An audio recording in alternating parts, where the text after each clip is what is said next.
Dove nasce questa serata? Questa serata nasce grazie al signor Mordini, che in più di un'occasione ci ha aiutato con quelle che sono il suo modo di operare con il comitato. Ha aiutato mio suocero, ha aiutato nostra mamma, sappiamo che ha aiutato tante persone e grazie a lui siamo venuti a conoscenza di tutto quello che è l'operato del comitato. E in qualche maniera, visto che noi riceviamo così tanto dal nostro territorio, abbiamo deciso di restituire qualche cosa al territorio e nella fattispecie di cercare di favorire appunto l'operato di questo comitato che è così importante per tutti noi. Tanto è vero che basta vedere le presenze di questa serata per comprendere la reale importanza dell'operato del signor Mordini. E voi avete offerto la cena? Sì, fondamentalmente abbiamo fatto quello che ci riesce bene, almeno così dicono gli altri. E è stato il modo di esprimere la gratitudine verso il comitato e il suo operato.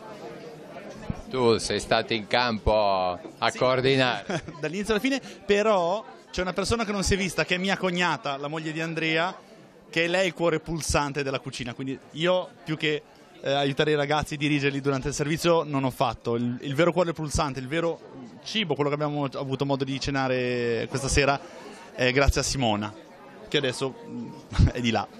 Andrea, una presenza importante nel comitato fa capire che bisogna interessarsi di sanità. Fa capire che bisogna interessarsi di sanità, fa capire che comunque le buone azioni rendono sempre e questa è la dimostrazione, una serata come questa è la dimostrazione, perché alla fine bisogna credere alla buona volontà delle persone. È la prima volta anche per voi. È la prima volta per noi in questo caso, sì, assolutamente. È una bella testimonianza. Sì, d'accordo, sono proprio d'accordo. Ecco, coordinare tutte queste persone questa sera com'è andata? Ma molto bene. Siete allenati? Sì, l'estate è un bel training per questo genere di attività e poi devo dire la verità, il fattore morale, cioè le persone che sono qua per uno scopo comune, rende tutto più piacevole e tutto più facile, anche di fronte magari a quelli che potrebbero essere gli impasse di una normale serata di lavoro. Giancarlo, cosa diciamo a questi ragazzi? Pensa un po', questa è una macchina da guerra. Pensa che in cucina ci sono 6 o 7 persone, a servire 6 o 7 persone, al banco 2 o 3 persone. Quindi sono la forza della natura. Io non ho parole per ringraziare questi 2 ragazzi che sono stati veramente grandi. E io l'ho detto all'inizio, bisognerebbe, il Galateo direbbe che bisogna sdebitarsi un pochino, non possiamo fare regalie eccetera eccetera. Ho pensato questo, tra tutti i partecipanti, e siamo 120 e più, io marmellato ne ho portato qualcheduno di più, dei 120 che mi hai detto, sono 126, però ho raccomandato di fare qualche rima in cui c'entra il nome della sciamada e il nome dei ballerini. E qui io ho diverse poesie, diverse rime scritte sulla carta dove fanno i cartocci e noi poi le leggeremo, dopo il dolce le leggeremo. Comunque devo fare i complimenti perché oltre ad avere una squisita ospitalità è stata una cena spettacolosa, favolosa, ottima, sono tutti entusiasti. Grazie mille. Grazie mille Giancarlo, è stato un vero piacere. Un ringraziamento doverosissimo comunque a tutti i ragazzi che collaborano con noi, che sono bravissimi. Lì abbiamo David, abbiamo Arci, poi c'è Deborah, c'è Cecilia, abbiamo ancora Luca e poi tutti i ragazzi della cucina, davvero. Senza di loro non avremmo potuto ottenere questo risultato. Ecco, siete un po' curiosi di cosa hanno scritto? Sì. Ero lì, volevo già allungare le mani. Giancarlo, ne leggiamo una al volo, 2 al volo. Quanto è bello, quanto è buono, Ballarini è un galantuomo.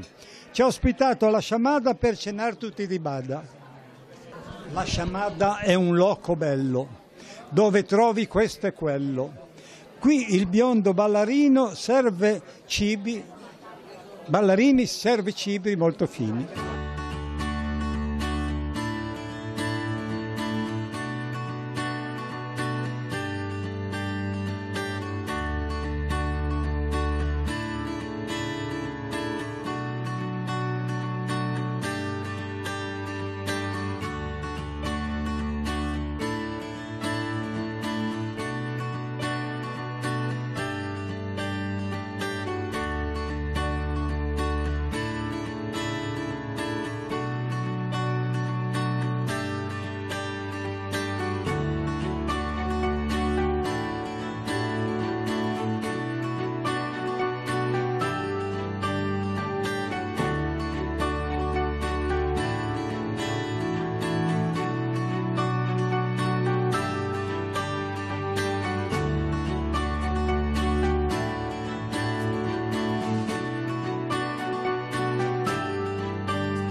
È la prima volta di questa manifestazione a Sessi Levante.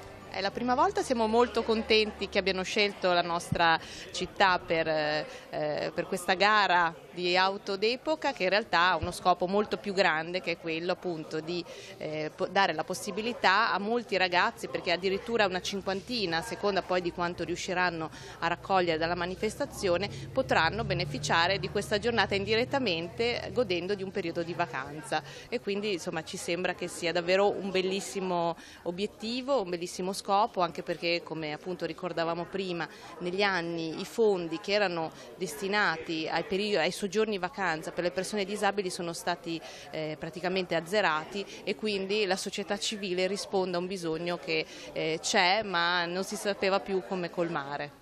Un piccolo aiuto, ma serve sempre. Ma serve tantissimo, anche perché la vacanza è un momento di crescita per tutti, di riflessione, di riposo e anche un po' di stravolgimento delle abitudini, che in maniera positiva, e che può essere davvero un'iniezione di energia, soprattutto per chi comunque vive in una situazione di istituzionalizzazione che non è mai semplice. Certo, è una grande opportunità, ma è comunque vivere non è vivere in famiglia, non è vivere a casa propria, ma è vivere in un'istituzione, quindi insomma c'è bisogno anche di alleggerire un po' la vita anche per loro. Una nuova collaborazione col Tigullio Motor Club.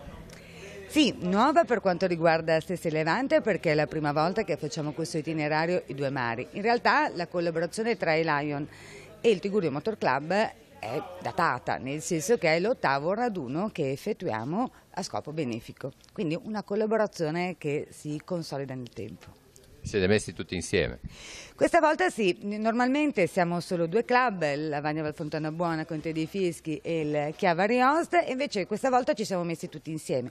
Quindi oltre al Chiavari Host, qua rappresentato con me c'è il presidente Flavio Bertini, quest'anno ci sono anche l'Alta Vara Valdaveto Gravaglio Sturla con Giovanni Pedone, il Chiavari Host con Castello, oddio, mi confondo, siamo troppi, con Pino Croci, l'Alta Vara, no, l'ho già detto, il Santa Croce e il Sessi Levante. Tanti club, perché? Perché comunque l'unione fa la forza e vogliamo comunque mandare più disabili in vacanza possibile, e quindi aiutare il service. Vogliamo spiegare un pochino anche chi volesse aiutare questo service. Questo è un service che è del distretto, quindi di tutta la parte del Piemonte e di tutto il comprensorio del Tigullio e di Genova, del distretto Lion. Un officer distrettuale che si chiama Piero Aratta accompagna personalmente una cinquantina di ragazzi all'anno in 2 sedi, e poi le 2 sedi le spiegherà meglio la mia collega. E queste persone vengono segnalate dalle varie strutture e vengono accompagnate in vacanza, non mandate ma accompagnate direttamente in vacanza, dove fanno attività di vario genere e dove veramente hanno uno stacco dalla quotidianità della struttura. Allora le 2 sedi? In tutti questi anni i ragazzi sono stati divisi fra una vacanza al mare, Marina di Grosseto, e in montagna Valse Varanche. Perché 2 sedi diverse? Perché questi ragazzi purtroppo taluni hanno problemi psichici, altri problemi fisici o entrambi, e quindi alcuni possono soggiornare al mare e altri non in montagna e viceversa, per cui viene scelta la sede opportuna alla loro disabilità. In queste sedi i ragazzi non sono solo ospitati, ma vengono allietati da varie attività anche di svago, per cui loro sono molto felici di partecipare a queste vacanze. Facciamo fare un saluto ai presidenti, non so se con le macchine auto d'epoca come va. Io sono Pedone, insomma, comunque sono Giovanni Pedone, il presidente del Lions Club Alta Vara Veto Graveglia Sturla, e parteciperemo chiaramente alla giornata. Con una macchina d'epoca? Io ho una moto d'epoca, ma sarà molto difficile che la porti via. Lei? Spero di poter partecipare con una moto d'epoca, tempo permettendo. Dunque insomma scendete in campo? Certo, serve sia per l'organizzazione sia per il contributo che daremo ai disabili. Grazie. E lei? Io sono Flavio Bertini, sono presidente di Chiavari Host e parteciperò al raduno, anche se non ho auto né moto d'epoca, ma comunque ben volentieri collaborerò. Sarà una novità anche per i turisti forse, visto la presenza insomma, per le nostre strade. È probabile, sì, senz'altro. Con ottimi modelli, fra l'altro. Ci sono bellissimi esemplari di macchine d'epoca e di moto d'epoca, molto rari. Ottavo raduno, quali sono le novità? Allora, ottavo raduno con Lion, che il Tigullio Motor Club organizza tutti gli anni. È il primo raduno invece dei due mari. La novità è questa, che facciamo una piccola manifestazione a tempo cronometrato. Si partirà da Sesti Levante alle 10:30, all'incirca così. Le moto devono fare una percorrenza di 24 km 400 metri alla media di 35 km all'ora, 41 minuti e 88 secondi, mentre le macchine sempre la medesima percorrenza a 36 minuti e 36 secondi. È un po' una questione di abilità. Col traffico che c'è su Sestri, passando da Via Nazionale, passando dal centro di Sestri, da Casarza e il Bracco, è l'abilità di stare nel tempo. Vince le prime 3-4 persone che stanno più vicine al tempo necessario. Sono ammessi auto e moto d'epoca, anche se qualcuno vuol venire con la moto, macchina normale, più vecchia possibile meglio. È aperta a tutti, anche perché lo scopo è uno scopo benefico che noi come Tigullio siamo contentissimi di collaborare con l'AIO per queste manifestazioni qua. Ecco. Sestri è una bella location, c'è l'albergo, il grande albergo ci ha dato l'ospitalità, ci dà un aiuto e questo è importante, ma anche il Sestri Levante ha dato un aiuto buono perché chiude la strada e sai che chiudere le strade non è una cosa tanto semplice, però vogliamo divertirci. Auguriamo solo che sia una bella giornata. 90-100 arriva anche gente dal di fuori con delle macchine anche di una certa importanza. Domenica 24. E l'iscrizione dei partecipanti? L'iscrizione la faremo. Io ho detto sul manifesto di telefonare. Mi stanno telefonando, però alla mattina quando vengono verrà fatta l'iscrizione, verrà consegnato per diciamo, la moto un pettorale che poi gli rimarrà come ricordo, sulla macchina viene messo un numero e a quel momento lì poi verrà dato anche un omaggio di ricordo della manifestazione a ogni partecipante.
Quest'anno il premio Fra gli ultimi del mondo vede come tema centrale i minori non accompagnati. Come mai la scelta di questo tema? Beh, ogni anno cerchiamo di declinare questo tema Fra gli ultimi del mondo dedicandolo a qualcuno degli ultimi del mondo, qualcuno in particolare. Quest'anno ci è sembrato giusto parlare dei minori migranti, rifugiati, profughi e non accompagnati, perché è un dramma del quale non ci si può dimenticare. Io ho fatto mia una frase scritta da Anna Di Giusto, una delle nostre premiate, che dice quello che è incontrovertibile: restiamo umani. Poi la politica farà quello che vorrà, nel senso che sceglierà i modi, le maniere. Non ci interessa entrare in questo. Il nostro appello è: restiamo umani. E questo meraviglioso fiore che nel 2002 mi aveva portato il giornalista Maurizio Dischino, che oggi al quale oggi ho consegnato il premio speciale fra gli ultimi del mondo, che viene dal Brasile, dagli indios Yanomami, è proprio il simbolo di tutto questo. Dischino è andato, ha visto in questi 17 anni, dopo che ha preso il premio Montale fuori di casa, ha girato il mondo, è andato fra gli ultimi del mondo proprio, e oggi ci ha fatto vedere i suoi filmati, i suoi video, e ci ha veramente commosso tutti e ha dimostrato a tutti, senza retorica, tutto quello che fanno i missionari e la Chiesa, che secondo me è giusto che si sappia. Oggi a Maurizio Dischino è stato consegnata la P del premio Montale, che dal 2007 è il simbolo di questo concorso. Sì. Sì, è una P che fa parte del mio codice miniato, un libro che ho fatto tantissimi anni fa in pergamena, rilegato come i libri medievali, che è un libro di dissertazioni, chiamiamole filosofiche, artistiche, sul mio operato, sull'arte in generis, che tratto nel tempo che mi rimane libero dai dipinti, scrivendo in gotico, con un gotico mio elaborato, e miniandolo con la tecnica degli antichi miniatori. Fa parte questo della mia ricerca ultima, che ho chiamato Nuovo Gotico, perché è proprio un volere riscoprire l'antica arte, quando l'arte era un connubio perfetto tra contenuto e forma, ricerca in campo del disegno, delle geometrie sacre, dei contenuti, in equilibrio con l'estetica, in equilibrio col colore.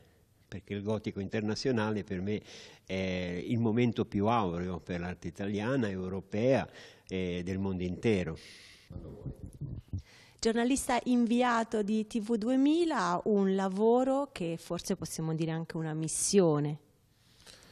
Una missione, ma soprattutto un modo di essere, un modo di vivere, perché da questa professione io traggo molto per la mia vita, ma non soltanto la vita professionale, la vita familiare, la vita di tutti i giorni, e spero che sia sempre così, perché il giorno in cui dovessi lasciare da parte le emozioni che mi portano il lavoro, allora penso che quel giorno rischio di portare avanti una vita disincarnata, e questo è quello che non vorrei mai.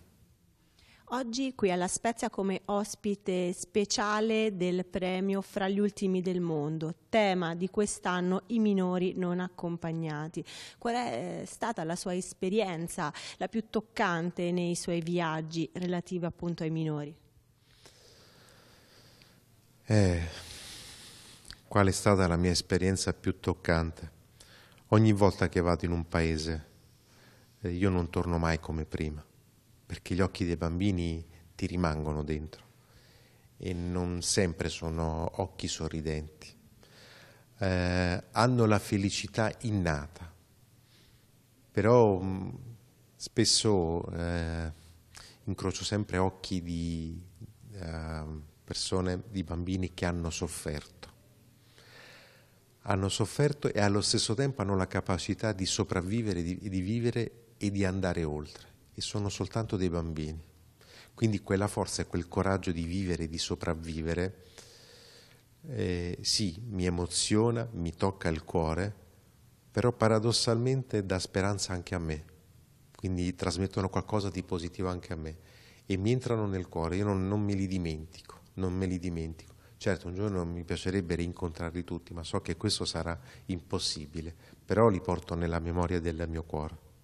Lei prima ha detto una cosa molto bella: i minori accompagnati non sono solamente quelli che si incontrano magari prendendo un aereo o che vengono qui con dei barconi, ma si trovano anche qui nei nostri quartieri popolari o anche nei quartieri più appariscenti, più belli delle nostre città. I minori non accompagnati non sono soltanto quelli che non arrivano per mano dei loro genitori, ma sono anche quei bambini che crescono e vanno avanti con la loro età senza che nessuno li accompagni nella loro educazione e formazione. Ecco, questi sono per me i minori non accompagnati e non vorrei mai che il mio sguardo rimanga soltanto in un paese dell'Africa o dell'America Latina, perché se fosse così questo rischierebbe di non farmi più vedere tutti quei bambini che crescono da soli anche negli angoli dietro le nostre case. Un'ultima domanda, stiamo facendo abbastanza? Io parto sempre dalla buona fede, penso che ogni persona in qualche modo cerchi di fare qualcosa, magari un po' di inquietudine fa bene per proiettare sempre il cuore oltre il proprio corpo e questo ci spinge a voler fare sempre di più. Qualche cosa si fa, ma se si potesse fare di più sarebbe sempre meglio. E io dico, mi raccomando, non lasciamo soli i nostri missionari, le nostre missionarie, perché hanno bisogno di noi per portare il cuore alle persone che hanno bisogno di un sussulto di speranza.